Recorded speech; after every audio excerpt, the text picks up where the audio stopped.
En mi infancia, Alicia, una señora de Pedrón de toda la vida y tía segunda de mi padre, preparaba boroña en invierno. De ella y de este plato guardo un recuerdo físico muy vivo. Pero en la mesa tenía una regla de hierro. Esto se come con leche o con sidra, nunca con agua, porque te tumba el estómago. Lo que yo pensaba que era una manía de abuela, resultó ser termodinámica y química pura. Hoy vas a entender por qué la boroña no es un pan normal y por qué Alicia tenía toda la razón. Hacer boroña preñada asturiana empieza con un problema técnico. La harina de trigo tiene gluten, una red elástica que atrapa el aire y la humedad. Pero la harina de maíz no tiene nada de eso. Cuando la mezclas con agua tibia y sal, lo que tienes en las manos no es una masa, es arena de playa mojada. Si metes esto al horno tal cual, el calor expulsa la humedad en 20 minutos y sacas un bloque de cemento. Para evitarlo, la tradición tuvo que inventar un ecosistema cerrado. Ahuecamos el centro de la masa. Y entra el compango asturiano. Chorizo, panceta, costilla. Mucha gente cree que el compango es solo el relleno. No lo es. Aquí dentro tiene una función estructural. Cerramos la masa sepultando la carne. En un pan tradicional, la grasa escaparía rápido hacia la miga seca, pero este maíz es extremadamente denso. La grasa roja y brillante del chorizo se va a quedar bloqueada, obligada a fundirse muy lentamente con el calor. Pero para que esto funcione sin secarse, falta la barrera definitiva. Hojas de berza. Esto parece estética rústica. Pero es tecnología térmica rural. Al envolver la boroña completamente en la berza, la sellamos. Va al horno, a temperatura suave, durante más de hora y media. Aquí dentro ocurre la magia.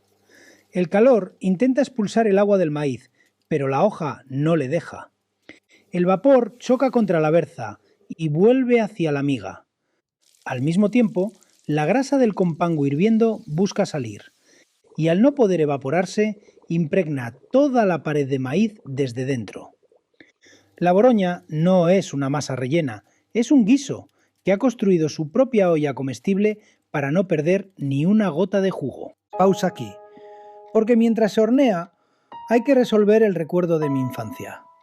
¿Por qué mi tía Alicia nos prohibía beber agua? Piensa en la física de lo que acabamos de meter al horno. Tienes una masa hiperdensa de maíz, empapada en grasa animal, que se está fundiendo a altísima temperatura. Si te comes esa miga y automáticamente bebes un vaso de agua fría, la temperatura en tu estómago cae en picado. La grasa se solidifica en segundos, funda la harina de maíz, creando un bloque duro y compacto. Un corte de digestión manual garantizado por puro bloqueo físico. Alicia nunca estudió química, pero conocía la consecuencia, por eso exigía sidra. La sidra asturiana tiene acidez málica. El ácido corta físicamente la grasa. Funciona como un disolvente natural que rompe ese bloque antes de que se solidifique. Y si eras niño y bebías leche, la grasa de la leche tibia se mezclaba con la del chorizo, creando una emulsión suave. Así se evitaba el choque térmico. La tradición no eran manías, eran manuales de supervivencia. Sacamos la boroña. La hoja de berza está quemada, tostada y seca. Ya ha hecho su trabajo. No se corta en rebanadas. Se le quita la tapa por arriba y esto es lo que buscábamos. La columna de vapor denso. La miga amarilla saturada del rojo brillante del compango. La carne deshecha en su propio calor. La próxima vez que un guiso tradicional venga con una regla incomprensible en la mesa, no la ignores. La cocina no se improvisa y cuando la entiendes, tampoco necesitas.